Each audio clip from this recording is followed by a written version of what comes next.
thank you. I will start your show now, Kris. Thanks. So hi, my name is Kris, and for the past decade and a half, I've been trying to help people to adopt this thing we call DevOps. But it's hard, and things have changed, and things are still the same. And we moved from DevOps to Docker is going to fix everything, and then we moved to Kubernetes is going to fix everything. And these days, it's everybody's shouting, Ollie, Ollie, observability, observability. So everybody's doing this, right? So let me tell you a story.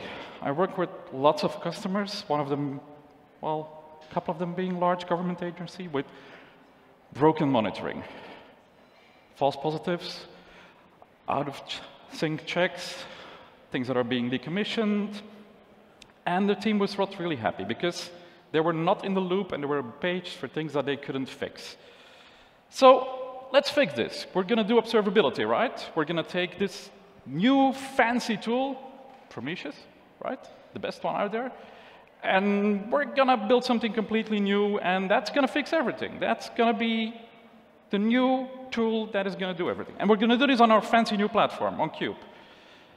And we're going to ignore everything else. So 12 months later, they had 2 tools in production that they need to manage. They had still broken monitor because they still had no desired state. They still had problems. And I've seen this over and over again. I mean, who's implementing Prometheus now because it's going to solve their monitoring problems? Yeah, I see some hands. And we do this not only with monitoring tools. We do this pretty much with everything.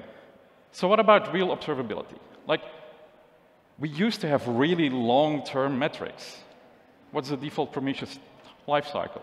3 months? You have really long-term metrics now? We lost them. We put things in place and we forget about what we really, really need.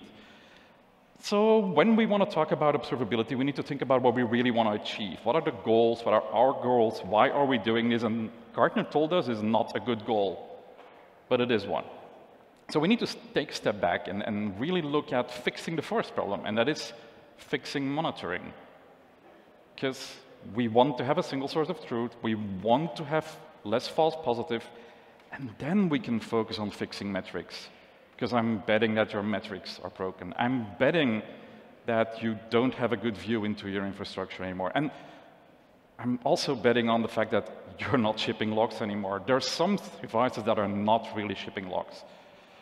So what are we really trying to do? What are we really trying to fix? I mean, the same as we used to. Get people to talk to each other, to figure out what their common goals are, and help each other.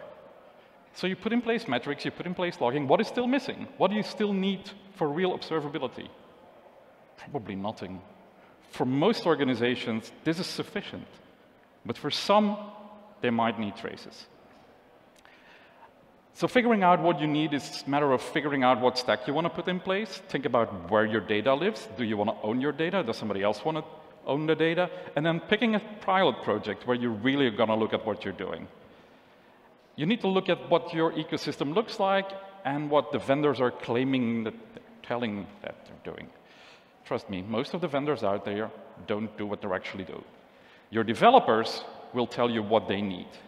And contrary to what this morning was said, the magic orchestration is typically not going to be sufficient because you know your application and you know what your pain points are potentially going to be. And the magic thing, the library thing, and then you're going to have a bunch of pitfalls. When you start doing observability, when you start doing traces, you will DDoS yourself. Because you're going to ship too much. You're going to figure out, hey, I care about everything, and it's not going to work. So basically, once you fix your monitoring, then you can start thinking about observability. Because as long as you don't even have monitoring in place, you're wasting efforts on something that is really important, but it's not going to get you any step forward. So, my name is Kris Buytaert. I started out as an ops person, and then I started kind of all of these things. I started DevopsDays, so thanks all for coming here. And that was basically my message.